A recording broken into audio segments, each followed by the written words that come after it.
Hey, Restorers, welcome back to the Main Street Restorer series. I'm excited to be here with Gokul Padmanabhan from RBA, or Restoration Brokers of America.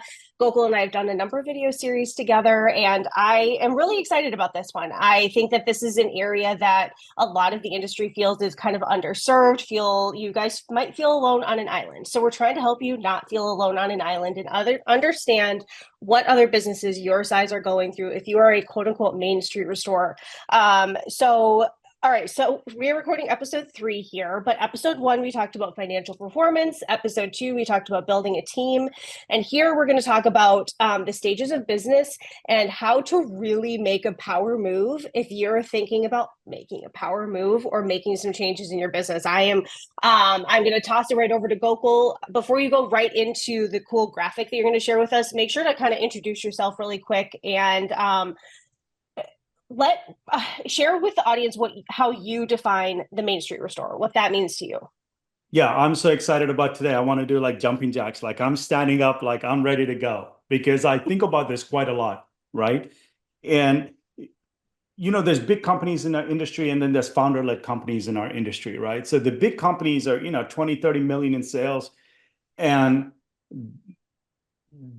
the way they play the game, so to speak, of building a business and selling it is quite different than a Main Street, a founder-led company does it, right? And so the question really becomes, what lessons can we learn from the private equity groups, from the really big companies, from the entrepreneurs that have sold and it's kind of become the pinnacle of their career? What are some of those things that we can learn and use it for smaller companies, right? And smaller doesn't mean, I mean, they're mighty, they're great companies, right? And most of the people in our industry are one office companies and they've built something phenomenal. Yeah.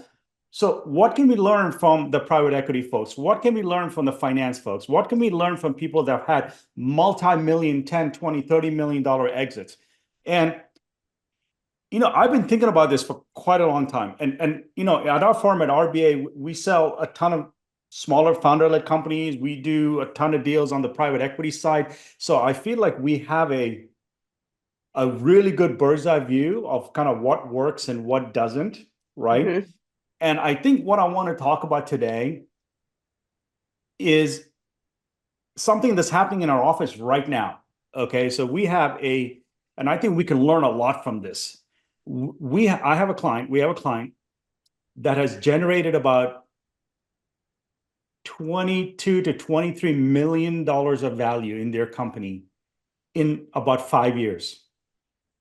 Okay. And I've been doing this for 17 years now going, or, I stopped counting, but a long time. Okay. Yeah.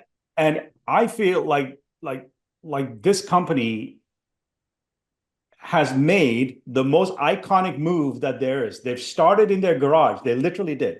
Okay. It's partners and kept growing, and they created 22 million in valuation. And today, we just got the final okay of everything on all the due diligence, and we're going to close on next week. And so I want to keep their names confidential because we haven't closed yet. But I've been thinking about this, and I'm like, wow, in the 17 years I've been doing this, these two guys have created more value for themselves and their family. And the way they're exiting is probably the most iconic move that I've ever seen in restoration. So I thought it would be great to learn from that. And we all can copy it. There's no shame in copying success. Mm-hmm. So I am pumped, okay, for today.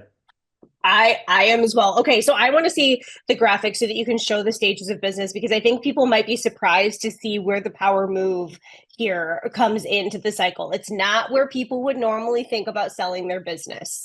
Yes. So it's not really polished, but that's not what we're doing here. So let me just Yep. share my screen, okay? And let's talk about this, right? So this is the stages of business, right? So every business in the world goes through these stages, right? And it's not just small companies, it's not just big companies, it's mega companies. You look at people who follow the stock market, you look at the 500 biggest companies in America, there's an index called S&P 500. Yep. And if you go back 50 years or 60 years, like half of the companies that were the biggest companies in America are no longer even in existence in that list, right? They've declined and they're out of business, right? I mean, completely out of Yep. business. So this Yep. happens everywhere, right? So at a really high level, what I wanted to show was every business starts off at the startup phase, right? So this is when you're in your driveway, you're new to the business, you're excited, you're chasing your dream, you're scared, you're ambitious, you're excited. It's all put together. Okay. Okay. And this is when, like, if you get a 3 o'clock water loss call, you're actually excited. So enjoy it, because this is probably the only time you'll be excited in your career. Yes. The Yes. midnight call. Okay. And what happens during this time is, the entrepreneurs are focused on sales, sales, sales, because they need sales to create profit. And then as they become successful in it, they start to grow. Okay. So you kind of get through the startup phase and you'll see the graph, you'll slowly start to get some momentum. Right. And as you start growing, right, you start building a team, right? Now you're not on the field anymore. You become more of a team builder. You become a manager, right? And now your team is helping you grow even more, right? And now you're starting to get into this hyper growth phase, right? Where I've marked their growth. And Yep. as you get going, and in restoration, the data shows us about 8 to 9 years is what it takes, okay, to go from startup to a plateau. Okay. Okay. I mean, it's Yep. literally 8 to 9 years. Okay. And that data has been true for 15 years plus for us. Right. And then at some point, what happens? Okay. Maybe you've hit your goal. Maybe the market is saturated. Maybe we all need to reinvent ourselves. We need to reinvent the business, but they all start to plateau. Yep. All right. It plateaus for a couple of years. And then right around, let's say, year 10 or 11, couple of things happen in our industry. It happens to every single business of theirs, right?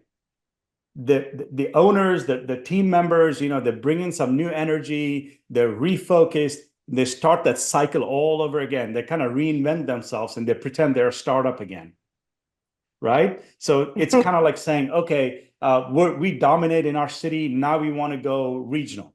Okay, Yep. now you're in a startup mode again, right? So the Yep. ambitions become bigger, the vision becomes bigger, they start growing. That's less than 10% of companies do that in the industry, okay? Sometimes they plateau for years and years and years. That's rare, but it happens. Most often, okay, almost 80% of the time, once you plateau, it declines. This is the stage of a business, no matter what. Okay, my business, it's going to happen at some point. It's going to happen to every business on the planet at some point, right? Yep. And I was just reading an article the other day in Forbes magazine. Someone interviewed Jeff Bezos, and he says, at some point, Amazon's going to be non-existent. So even today, what you can arguably say the most healthiest and the most dominant business in the world, they are already thinking about this. That is a hard reality to imagine, It is a isn't it? hard reality, but you know what? That's what makes them really good, because they know that at some point the life cycle ends, right? So this is the life cycle of the business. Now, most people, when they call our office and when they try to get to the pinnacle of their career to exit the business, and whether they want to exit now, 10 years from now, 30 years from now, I think exiting for whatever, a lot of money, I would say, in anybody's mind, is the pinnacle of entrepreneurs and careers. But what happens is most people will call us at that plateau or decline phase. Correct? I mean, like 8, 9 out of 10 people. Correct? Yep. Yes, we can coach and salvage what we can do.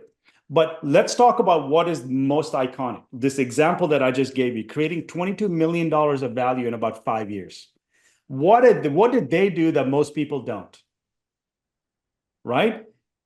2024, which is the year we're in, right? We are in 24, yes. They're having the best year ever. So they're in this growth phase right here. Okay. I've been coaching them and working with them for 3 to 4 years. I've known them when they had like a small 5,000 square foot office. Now they have 120,000 square foot warehouse with contents cleaning and all that good stuff. Wow. I think they have almost 75 or 80 employees right now. And so they have the best year ever this year. And they call me and they say, hey, let's go sell the company and find private equity, find a partner.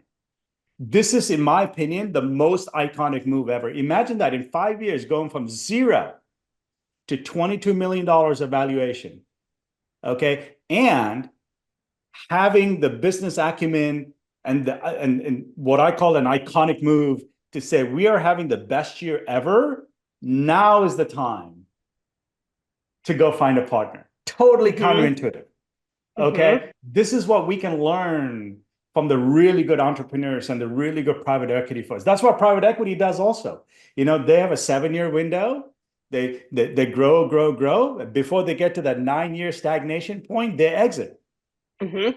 Okay, so this is the lesson that I want to talk about today. Okay, I think if someone came to me and said, tell me the number one thing that you've learned personally from doing 500-600 transactions, it would be this.